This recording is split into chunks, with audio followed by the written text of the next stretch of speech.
call some essential documents that for investors and property owners, depending on what you're doing here. And the disclaimer, this is not giving you any financial advice. Lars already kind of talked about that with our housekeeping things. And but this is just for your own information here. The first thing is the lead-based paint poisoning notification. This is the disclosure. Okay. There's the next one would be the authorization to release information, which is very important if you need to find out anything about your tenants or buyers. And then you want to become an additional insured on their insurance too. So first thing is the lead-based paint disclosure here. Now this over on the left is a document that's put out by HUD, and this is what you're actually required to give to anybody who's a tenant or actually even a buyer. And I know we don't do as many rental situations anymore, but with buyers also have to have that. The thing they need to sign is on the right-hand side. It just basically says that you gave this to them.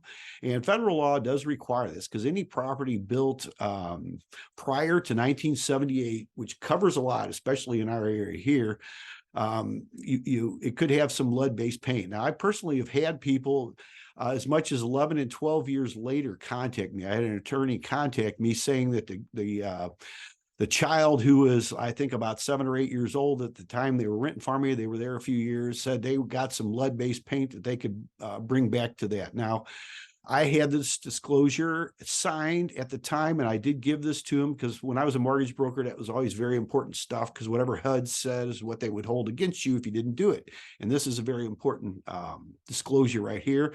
That just kept me from getting in any trouble. I don't know. It just kind of died right there because that's what I had done with it. I hadn't heard anything else about them.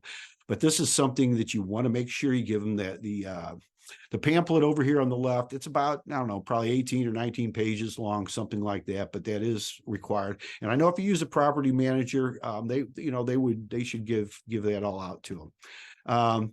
The next thing is the authorization to release information. I like to use this one that's generic right here. I always have them sign this.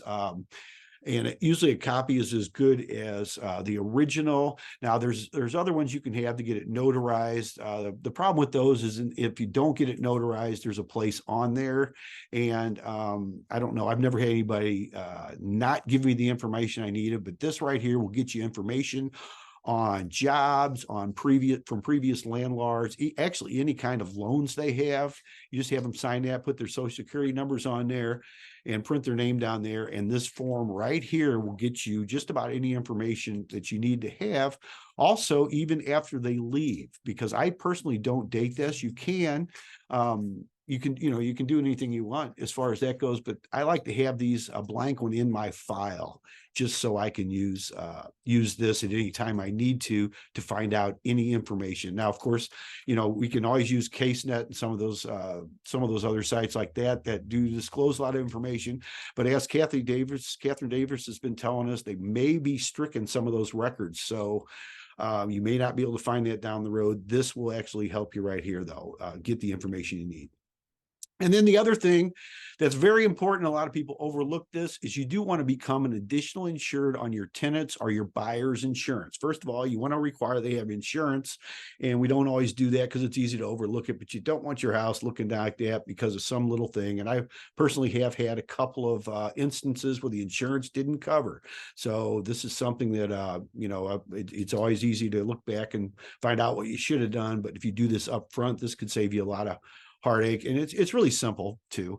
First of all, require them to have it, find out who their agent or broker is, and just ask them to get a copy of their declaration page of the insurance policy. That's usually on the first 1 or 2 pages. That tells you who's insured, who the insurer is, what company they were. It usually has the agent's name and phone number on there, or broker's name and phone number, depending on who you get your insurance through. And then you contact them, and you want to become an additional insured. Okay, you want to contact them and just say, hey, they're with your disclosure that I just showed you.